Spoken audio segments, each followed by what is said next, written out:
Nos disponemos a escuchar al doctor Baltasar Garzón Real, quien disertará acerca de derechos humanos en Argentina a 20 años de la reforma de 1994. Buenas tardes, buenas noches a todas, a todos.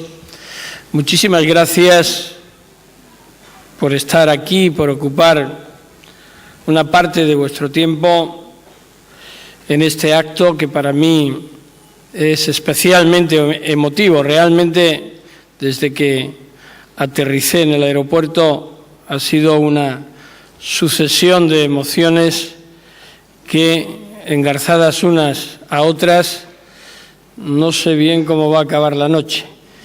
De modo que empecemos por el principio, como me decía mi padre. Yo cuando era pequeño decía, ¿por dónde comienzo? Cuando me llevaba a trabajar al campo, bueno, a hacer como que trabajaba, ¿no? Con 7 años se podía hacer poco, ¿no? Y yo decía, ¿por dónde empiezo, papá? Dice, comienza siempre por el principio. De modo que vamos a iniciar.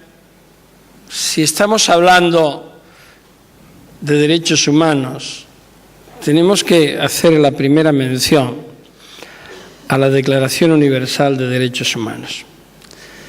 66 años después de 1948, diciembre 10 de 1948, tendríamos que preguntarnos por el camino recorrido, por el índice de cumplimiento de esa declaración. Esa declaración que pone a la dignidad de las personas y a la dignidad de los pueblos como la base de todos los demás derechos, que dan sentido a todos los demás derechos. Y es precisamente esa dignidad la que más veces ha sido quebrantada, denostada, con las múltiples represiones e incumplimientos desde lo más alto de quienes tenían que respetarla respecto de sus ciudadanos. Es verdad que estas grandes normas, grandes declaraciones aparecen siempre, como dice el juez Zaffaroni, después de grandes desastres, de grandes convulsiones. Sin lugar a dudas, la Declaración Universal de Derechos Humanos, como la Convención del Genocidio, de prevención y represión del genocidio, fueron normas deudoras inmediatamente del final de la Segunda Guerra Mundial. No en vano había habido una bomba atómica en Hiroshima, otra en Nagasaki. Europa estaba destruida por la locura del nazismo y había que reconstruir desde el derecho y procurar que aquella vieja declaración de los derechos del hombre y del ciudadano de 1789, que dio vida a la Revolución Francesa y poco antes también a la Revolución Americana, realmente fuera un instrumento positivo, fuera un instrumento que entrara en las vidas de los pueblos y que desde la dignidad, como antes decía, inundara de derecho y de justicia a toda la humanidad. Sin embargo, sabemos que esto no fue así. Las frustraciones fueron probablemente más grandes que las alegrías. Los quebrantamientos de derechos humanos en forma masiva se fueron sucediendo sin solución de continuidad a partir del mismo momento en que esta norma se pronunció. Vinieron otras normas como las convenciones de Ginebra del 49 sobre los derechos en la guerra de las víctimas civiles. Vinieron después otras normas como el Pacto Civil de Derechos Políticos y Civiles o el Pacto Internacional de Derechos Sociales y Culturales. Vinieron convenciones como la Convención contra la Tortura o la Declaración de Imprescriptibilidad de los Crímenes Internacionales de Genocidio, lesa humanidad. Vinieron convenciones como la de desaparición forzada de personas interamericana, convenciones como el Pacto de San José de Derechos Humanos en América, la creación de la Comisión y de la Corte Interamericana de Derechos Humanos, dotando al continente de un sistema interamericano que es ejemplo en el mundo entero por la protección que otorga y por el propio sistema diseñado de vinculación de esas sentencias hacia los órganos e instituciones de los diferentes países que forman parte de ese pacto. Y vino el año 94, en el que en esta ciudad la constituyente decidió que la Constitución argentina debía de dar un paso más. Se había vivido también y se había cumplido la afirmación de que para que esa evolución en favor del ciudadano, de protección de los ciudadanos, fuera precedida de una hecatombe humanitaria, de una acción colectiva desde el Estado, desde las más altas instituciones militares y civiles del Estado, prostituyendo la democracia y el Estado de Derecho, se iniciara un periodo de represión brutal contra los mismos ciudadanos. Si hay un crimen o si hay crímenes que puedan distinguirse de otros por su abyección, por su gravedad, por su brutalidad, todos aquellos que vienen desde el Estado son los más crueles, porque son los que más indefensión generan, son los que caen desde arriba, con lo cual la indefensión de la ciudadanía es absoluta. O te queda la rebelión o te queda la humillación, el dolor, la represión, la desaparición y, lo peor de todo, el silencio y la indiferencia de aquella otra parte de la sociedad que por desconocimiento o por falta de valor, justificada a veces, no hace nada porque esa situación cambie. Decían que los autores, dicen los autores, que lo peor que ocurrió en el nazismo, en el régimen nazi, fue la indiferencia de gran parte de los ciudadanos de la Alemania nazi. El yo no sabía, el yo no me imaginaba, el yo no pensé, yo no pude hacer nada, es o son los elementos fundamentales para que cualquier régimen represivo, dictatorial, imponga su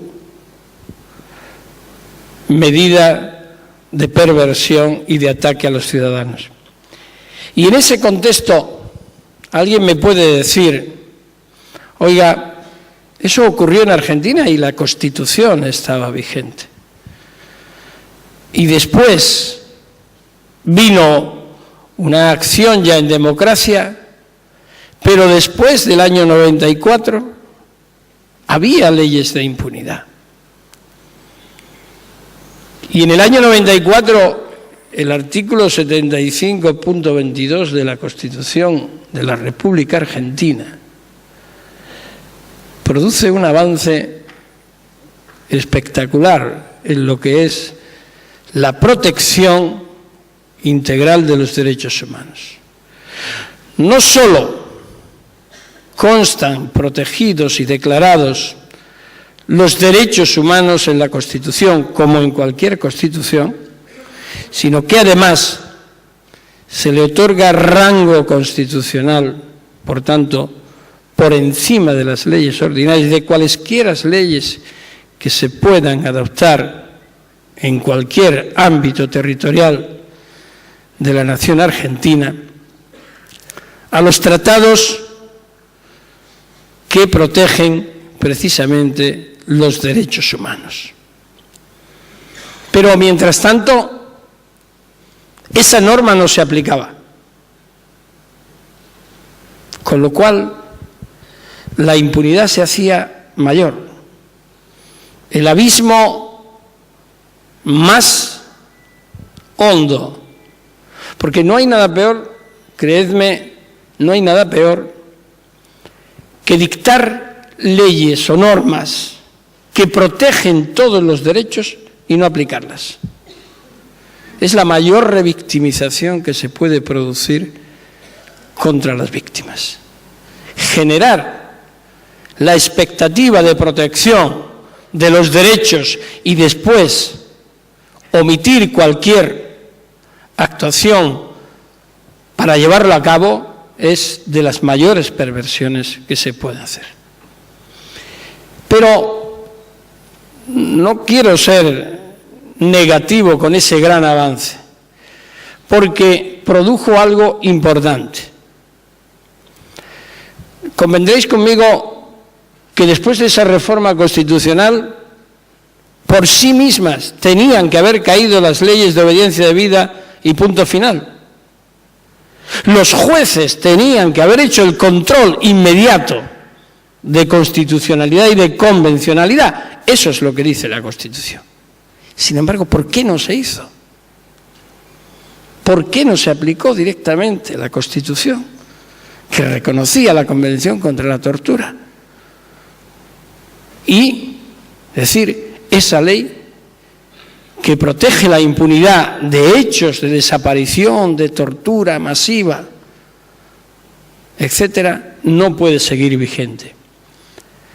Es verdad que hubo jueces y fiscales que se opusieron a los indultos generales, por ejemplo,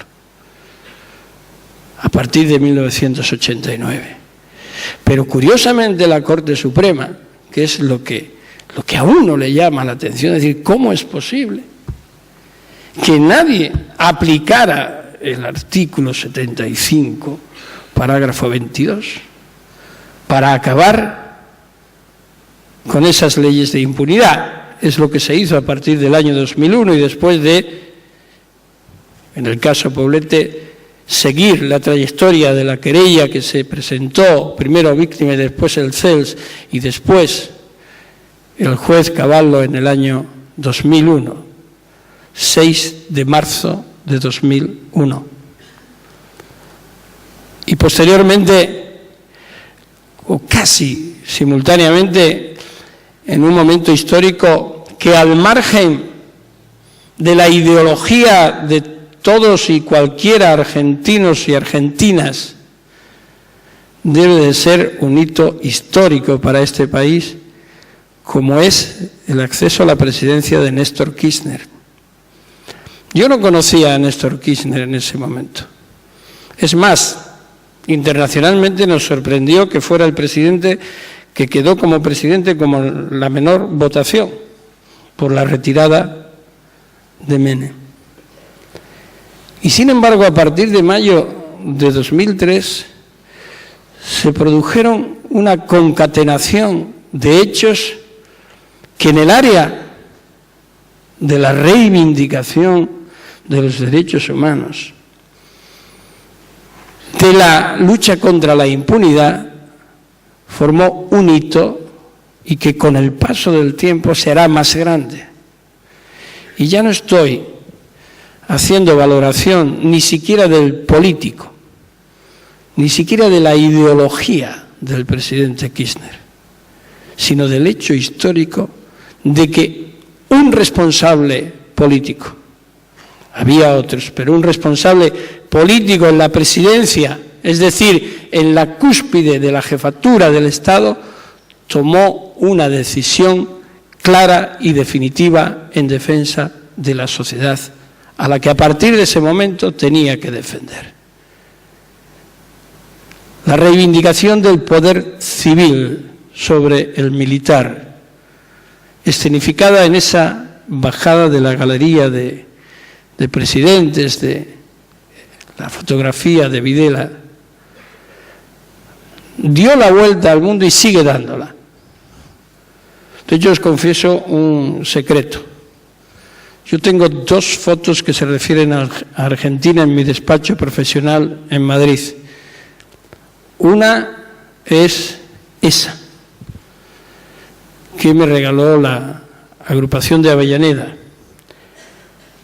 la agrupación kirchnerista de Avellaneda. Y otra es la foto en la que Stella de Carlotto y Eve de Bonafini me tienen en medio, el día 1 de marzo de 2012 en la Cámara de Diputados, donde otro referente de derechos humanos y de defensa contra la impunidad, Cristina Fernández de Kirchner, me honró con el reconocimiento después de la condena que yo había sufrido en España.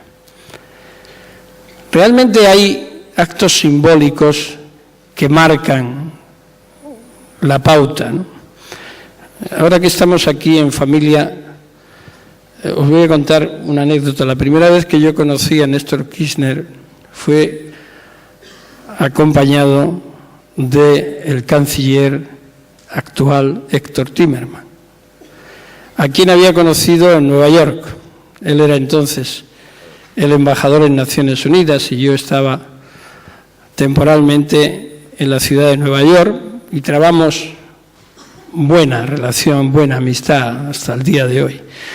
Y en julio, final de julio de 2005, me dijo: tienes que venir a Argentina a dar unas charlas con Estela, con Cristina Fernández de Kirchner y tal. Y dice: a lo mejor conocemos al presidente Kirchner. Y digo: bueno, pues vayamos, ¿no? Un placer y un honor. Y efectivamente fuimos, nos recibió el presidente y Héctor me advirtió, dice: mira, es un hombre muy nervioso, que normalmente no dura más de 20 minutos la entrevista. Dice: si tú ves que con la mano derecha se golpea la rodilla, así, dice, es que ya nos tenemos que ir.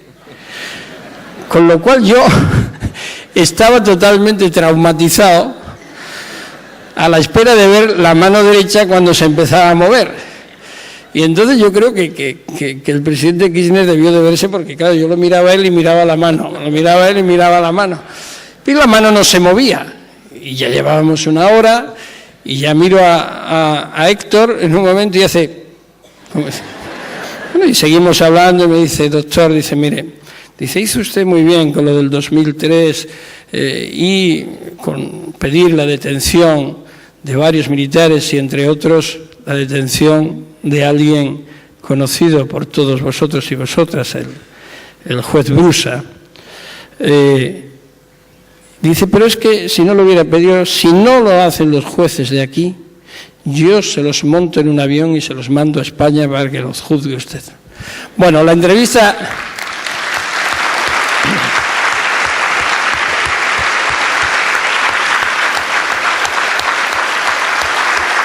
La entrevista duró casi hora y media y ya tuve que ser yo el que dijo: presidente, nos tenemos que marchar porque su mujer nos está esperando en la ESMA para hacernos un circuito con abuelas y con madres.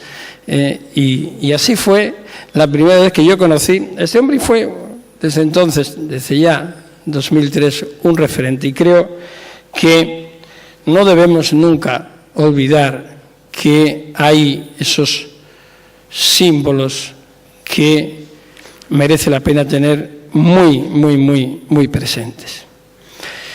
Pero lo mismo que la Constitución del 94, con la introducción y el rango constitucional a los tratados y convenciones de derechos humanos, no sirvió en ese momento para que el poder político, el legislativo y el judicial hicieran lo que tenían que hacer, que para eso estaba, y estábamos en democracia, sí sirvió para que la lucha de las víctimas, que había comenzado desde la dictadura y en la dictadura con tan cruento resultado para cada uno de ellos, tuviera un punto de apoyo fundamental.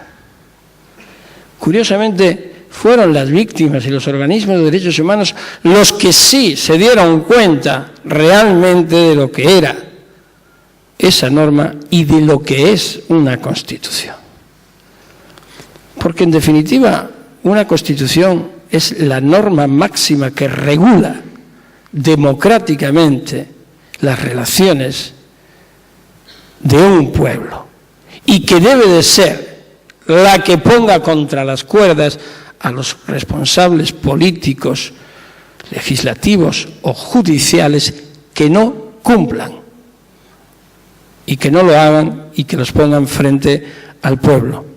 Y el ejemplo de esos organismos y de esas madres, abuelas, hijos que ya desde el año 77 venían permanentemente reivindicando verdad, justicia, memoria, reparación y garantías de no repetición, probablemente percibieron que además tenían que hacer todavía algo más. Y ahí es donde, de alguna forma, entro yo, porque en esa demanda de justicia, que aquí era permanente, aunque no era atendida, se traspasó o se atravesó el Atlántico y se produjo en España. Podía haber sido en cualquier otro sitio. Después se unieron otros países. Y quizás porque esa necesidad era evidente, se comenzó la andadura de la aplicación de un principio que hoy está siendo muy atacado y a la vez defendido por Argentina, con esa fuerza que en otro tiempo tuvo España y algún otro país, pero que hoy ha abandonado, el principio de jurisdicción universal. Es decir, cualquier delito internacional, cualquier delito de lesa humanidad, de genocidio, sea cual fuere el lugar donde se produzca, sea cual fuere el victimario, la víctima es universal y tiene que ser perseguido por jueces independientes e imparciales y con apego a la legalidad, dentro del Estado de Derecho. Hicimos lo que teníamos que hacer en ese momento, como después se hizo aquí lo que se tenía que hacer y se está haciendo. El único vector permanente que ha habido en toda esa historia de lucha contra la impunidad han sido las víctimas y los organismos de derechos humanos. Ellos han sido y siguen siendo los verdaderos protagonistas, las verdaderas protagonistas. Para mí no significó más que, además de la aplicación de la ley, con una interpretación que luego, cuando la apliqué también hacia los crímenes cometidos en mi propio país, la respuesta fue brutal. Fue no ya respecto de mí, que eso es coyuntural, sino brutal contra las víctimas. La reacción fue cerrar sin ni siquiera plantearse que había más de 150.000 víctimas desaparecidas, civiles, no combatientes, que durante 40 años y 35 de democracia jamás se les había otorgado ni siquiera la posibilidad de reivindicar un trozo de justicia. En España, para que lo sepáis, 40 años de dictadura pesan como una losa y no sé cuánto tiempo más va a seguir pesando. Han sido 2 generaciones y la tercera está ya desarrollándose también en la adolescencia y en la madurez, y todavía rascas un poquito y esa supuesta reconciliación es falsa. Y tuvimos y tenemos una Constitución democrática, pero en esa Constitución no hay una reivindicación de los tratados internacionales de derechos humanos. Si lo hubiera habido, estaríamos en una situación diferente. Porque, por no hacerlo muy pesado, cuando se planteó esa investigación, precisamente la discusión estuvo en saber, en decir que estos tratados no son aplicables porque el principio de legalidad interno impide aplicar el Pacto de Derechos Civiles y Políticos, olvidándose que el artículo 7 de ese pacto, en el primer inciso, dice esto. Y en el segundo, que es el que se olvida, dice: cuando se trate de crímenes contra la humanidad, contra el género humano, aun cuando no estuvieran previstos como tales en el lugar donde se cometieron, se perseguirán. Es decir, lo que se llama crímenes que se les aplica el jus cogens, es decir, el derecho que la humanidad ha ido forjando a lo largo de siglos y a lo largo esencialmente del siglo XX. Desde 1900, con la cláusula Martens, que impone ese criterio, se ha ido forjando. En mi país, sencillamente, eso no cuenta. Y la impunidad sigue. Y sigue apoyada en una ley democrática, como aquí aconteció. La ley de amnistía del año 77. Y España tiene ratificados todos estos convenios, pero no les dotó de un claro rango constitucional que hubiera permitido, por ejemplo, la afirmación de la imprescriptibilidad de estos crímenes, como sucede aquí. España no tiene ratificado ese convenio. ¿Y sabéis por qué? Por el miedo todavía al franquismo. Es impresionante. La transición española, que tan festejada ha sido y que tuvo cosas buenas, tuvo grandes silencios, grandes olvidos, y este fue el principal. Y lo fue porque decían que una democracia tan frágil se podía romper en 1000 pedazos si no mirábamos hacia adelante y nos olvidábamos de lo que había quedado atrás. Decían, era más moderno integrarnos en Europa a toda costa que hacer una valoración de la verdad y de la memoria y de la justicia como pivotes, como cimientos que construyan una sociedad hacia futuro. Este tipo de personas y de juristas y de grandes sabios que dicen hay que olvidar ya los temas de memoria, no hay que mirar hacia atrás. Pero ¿quién dice que la memoria sea mirar hacia atrás?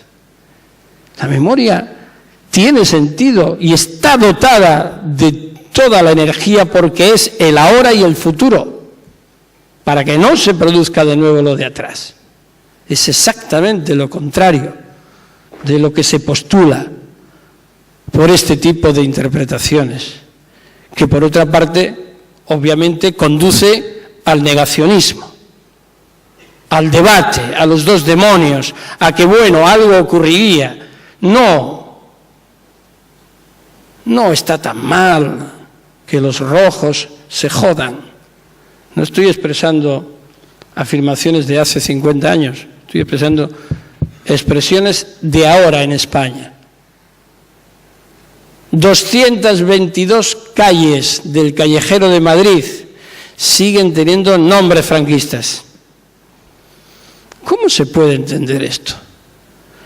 ¿Cómo se puede entender que no hayamos sido capaces todavía de ponernos de acuerdo con una ley de memoria e historia pacata, corta, pero por lo menos una ley de 2007 que dice que esto se haga y no se hace? ¿Y sabéis qué dice a continuación la ley? Tan prudente, patrocinada por el Partido Socialista, que ya tiene castaña la cosa. Pues que se quitarán los símbolos si no afectan al entorno arquitectónico del edificio. Manda carajo.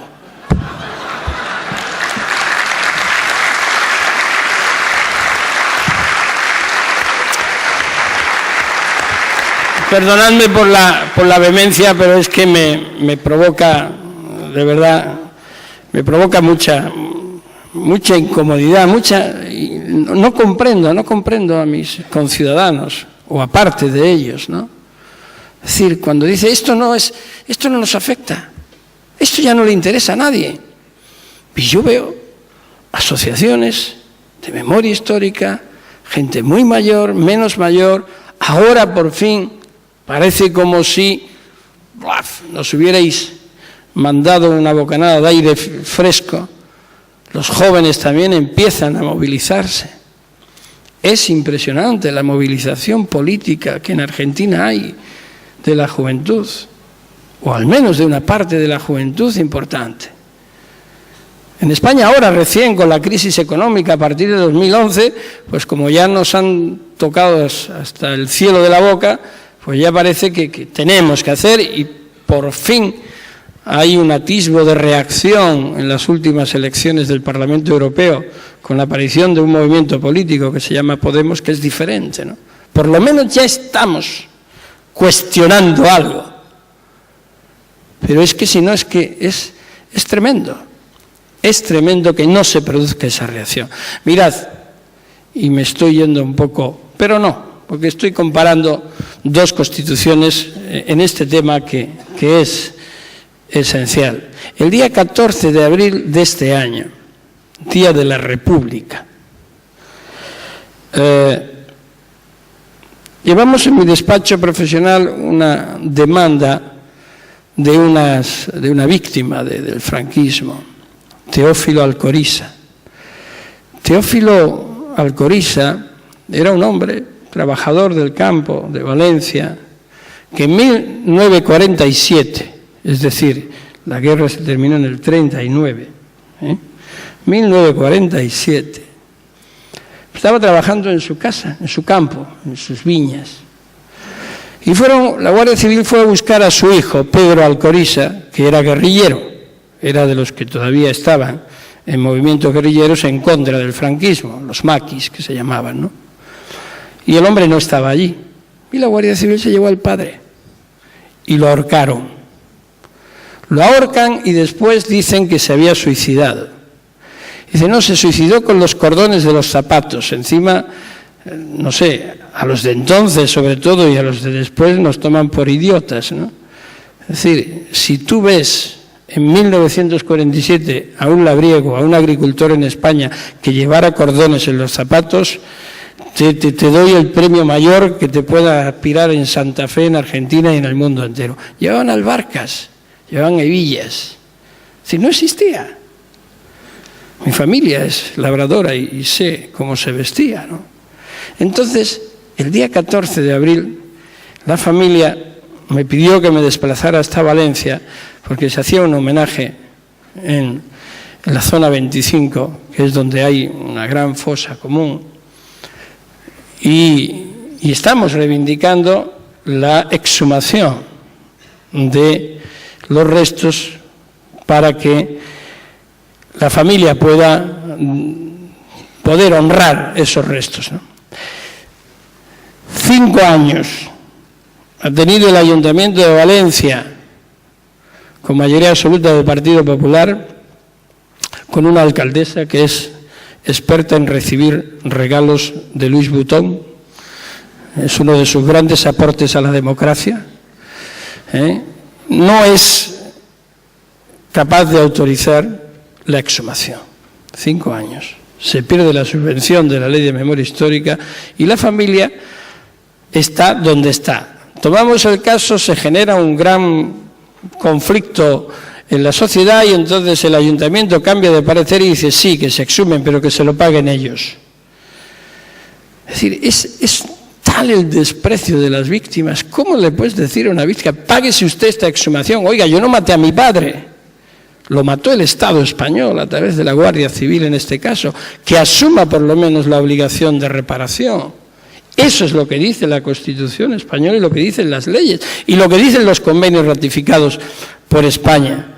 Ver a una persona, a Pedro Alcoriza, al guerrillero, con 94 años, con un golpe de calor que le dio, que se mareó, y yo me paré a pensar, decir, pero en este país estamos locos. Es decir, ¿cómo somos capaces de permitir esto? Un hombre de 94 años y sus hermanas, la menor, con 86 años, 5 años pidiendo que se le permita exhumar los restos que están ahí, y el argumento es que se necesita un proyecto arqueológico para sacar los restos, cuando los expertos han dicho que están perfectamente identificados. ¿Veis? No hay voluntad ni de verdad, ni de memoria, ni nada. No hay voluntad de cumplir las normas, son normas de escaparate. Es la justificación de las conciencias de quien no quiere aplicar realmente normas en defensa de la sociedad y sin necesidad de imputar a nadie. Se trata de reparar. Tenemos que aguantar que Naciones Unidas en este año 2013-2014 por 3 veces nos ha dicho: ustedes tienen que actuar, ustedes tienen que hacer. Fijaos cómo se reproduce la historia. Y ahora, curiosamente, el único punto de referencia de protección y defensa de las víctimas del franquismo, sabéis dónde está, ¿no? Está aquí en Argentina. Está en la causa abierta por la jueza federal María Servini de Cubría, que aceptó a trámite las querellas de víctimas españolas. Es decir, la historia se repite, pero al revés. En 1996 fue España la que, ante la impunidad de Argentina, con las leyes protectoras de esa impunidad y la política en adelantarla, ahora se ha convertido, frente a una España con todas las normas posibles para hacerlo viable y sin voluntad política de aplicarlas, es el único espacio judicial que le quedan a las víctimas. Por supuesto que cada pueblo va haciendo su historia, pero es difícil hoy admitir que responsables públicos, que gobernantes de determinados países sigan hablando como una especie de apropiación de las víctimas, de que estos temas son nacionales, de que qué tiene que meter la nariz o un juez o un jurista o otro país.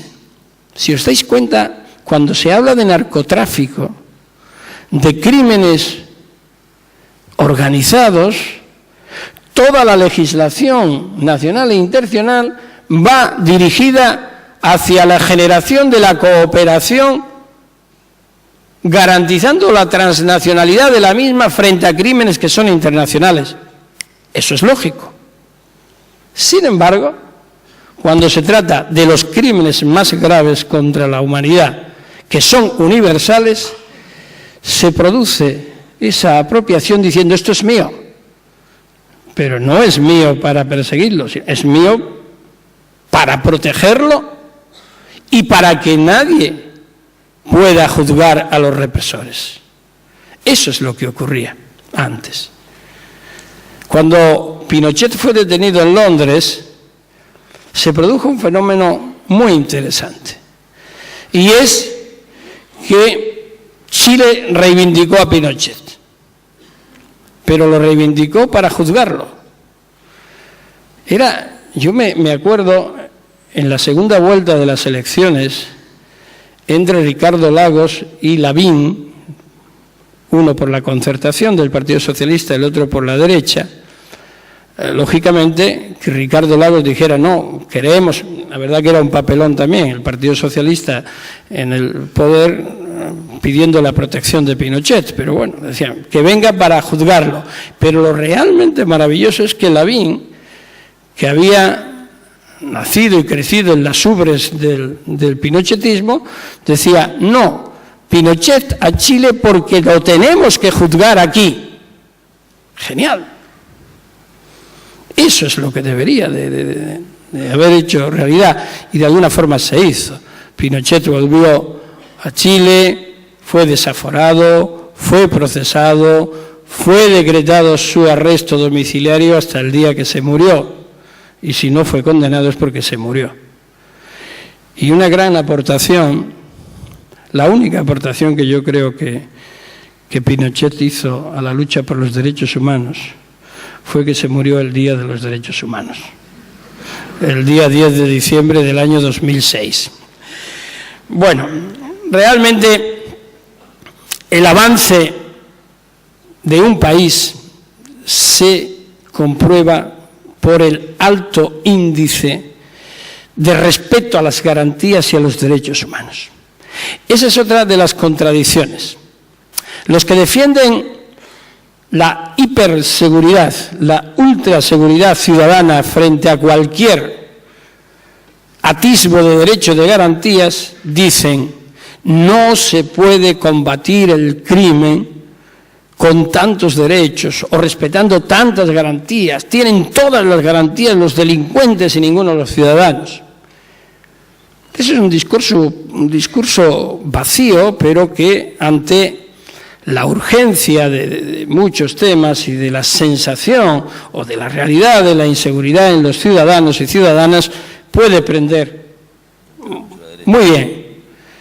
Y prender ese discurso es absolutamente perverso, porque es falso de toda falsedad en sus propios fundamentos.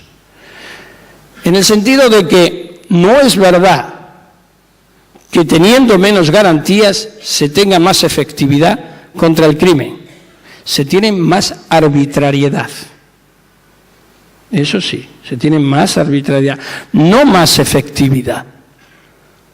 Las sociedades se tienen que construir definiendo normas como las del artículo 75 de la Constitución y haciéndolas cumplir en toda su extensión, no inventándose restricciones de derechos que al final conducen a situaciones graves y a veces desastrosas, como es la aparición de uno o varios iluminados y dan el golpe de Estado correspondiente y no sabemos dónde nos lleva.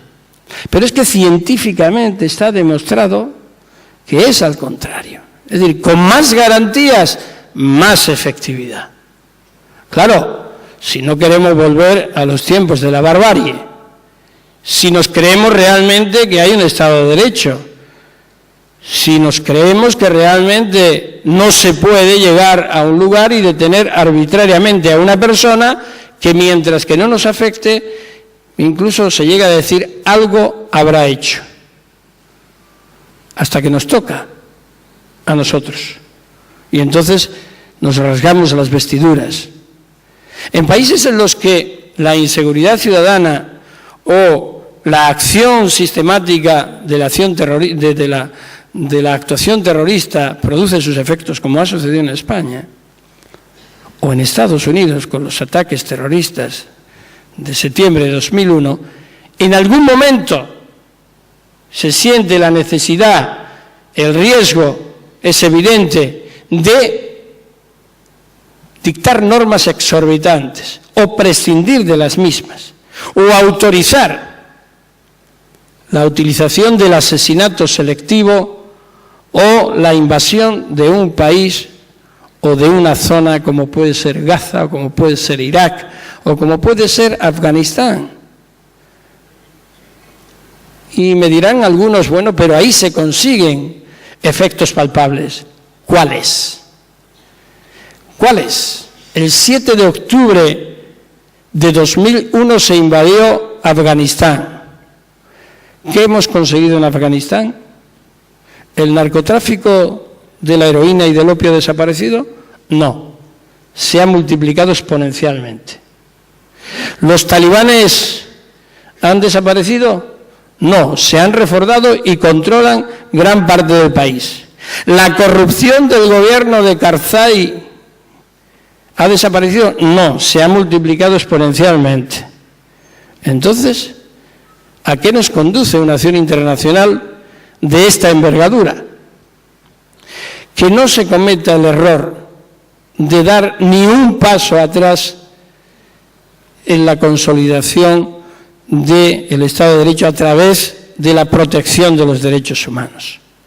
Quien creyendo que volviendo atrás se va a adelantar en ese camino está totalmente equivocado y sería gravísimo que los espacios, la consolidación de la dignidad del pueblo argentino a través de políticas de Estado, de defensa de derechos humanos, que no porque no se extiendan a todos los ámbitos son menos importantes, sería un grave problema.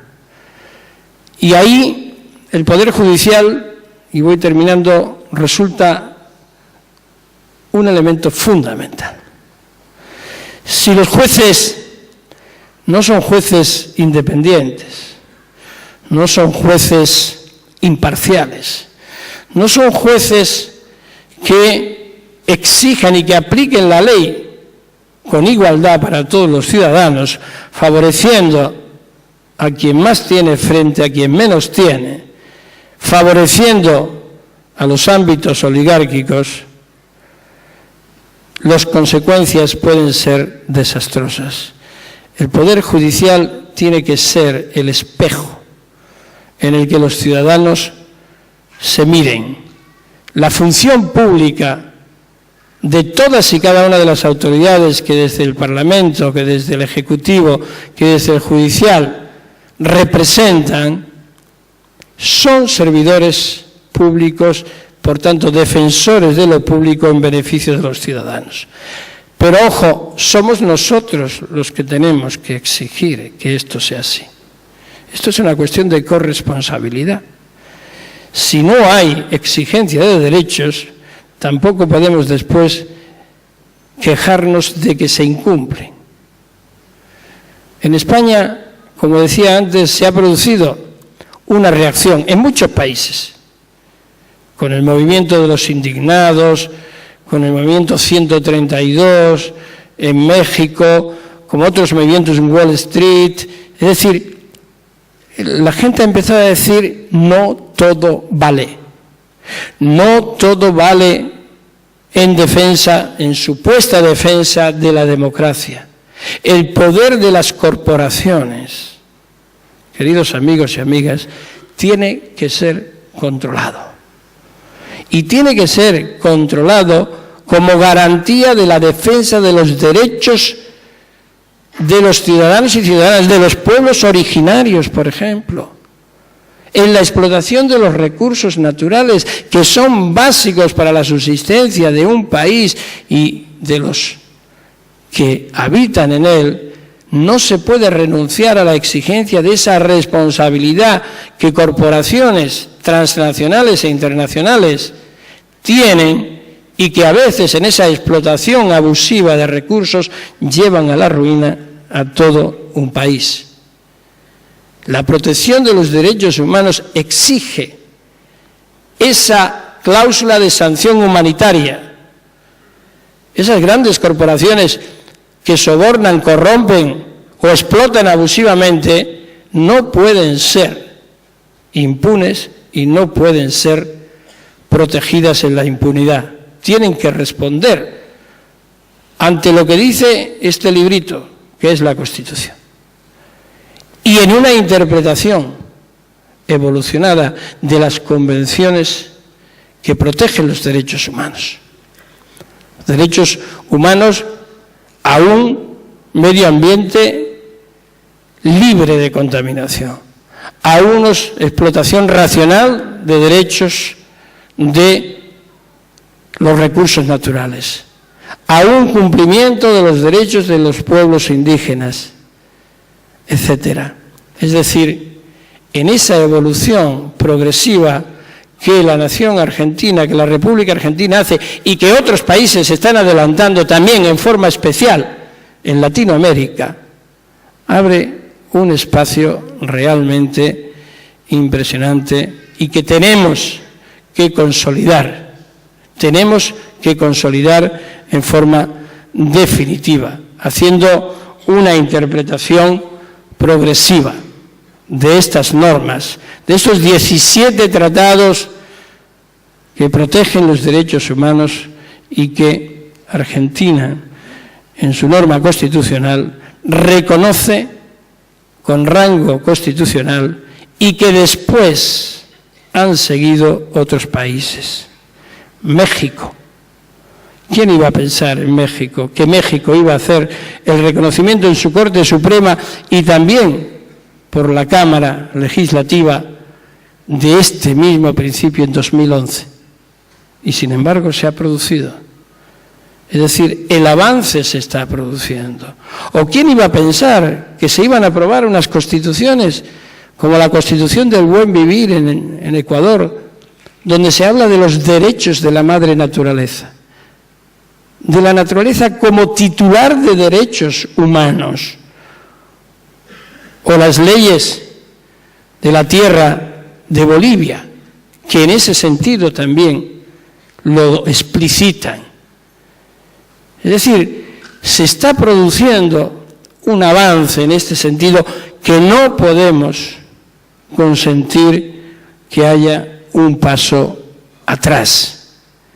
El nunca más lo debemos de extender a nunca más impunidad, a nunca más violación masiva o particular de derechos humanos. Tenemos los medios, como pueblo debemos exigir el cumplimiento y como sociedad estamos capacitados para reivindicar que ese avance nunca se vuelva atrás en la desprotección de nuestros derechos. Muchísimas gracias.